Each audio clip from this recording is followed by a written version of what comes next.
An explosive new report in The Atlantic magazine claims that in the immediate aftermath of President Trump's Access Hollywood scandal, then vice presidential candidate Mike Pence was contemplating a ballot coup against Donald Trump. Within hours of the tape, Pence, quote, made it clear to the Republican National Committee that he was ready to take Trump's place as the party's nominee. And a small group of billionaire donors were weighing the possibility of paying Donald Trump $800 million to drop out of the race. But Pence put Pence atop the ticket and drafted Condi Rice as his running mate. The president's former chief of staff, Reince Priebus, has called the story 100% false. But in such a crazy election, could this harebrained scheme have actually been true?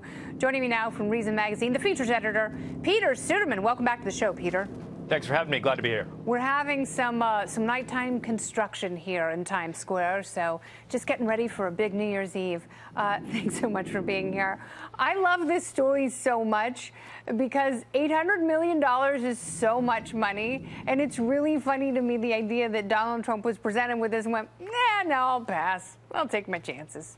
I don't know that Donald Trump was ever presented with the $800 million. But yes, it's an incredible amount of money. It is more, it's twice as much as the entire Trump campaign cost and more than the Hillary Clinton campaign cost. I mean, so the presidential election was about $2.4 billion in 2016. Yeah. And so just think about this, $800 million.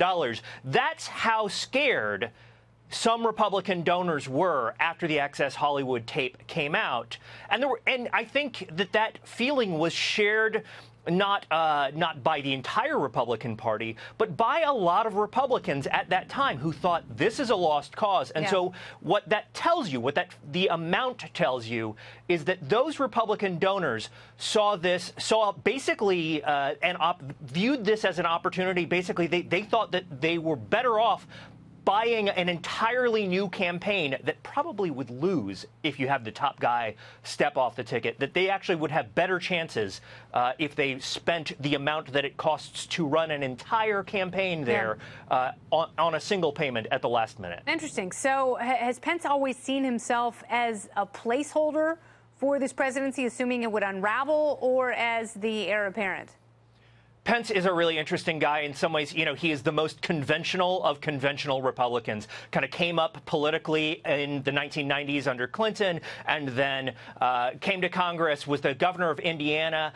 Really a very business-friendly conservative, also a very classic social conservative with ties to the religious right.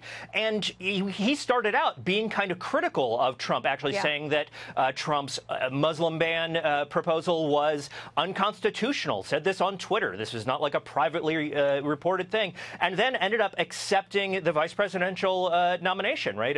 Accepting a slot on the ticket. And I think Pence has always seen himself as kind of a steadying hand, a conventional figure in a very unconventional Republican administration. For him, it was a great political gamble that so far has paid off. And I'm sure there are many people around him and those who analyze politics for a living who think that, you know, Pence has better than an outside shot of becoming president one way or another.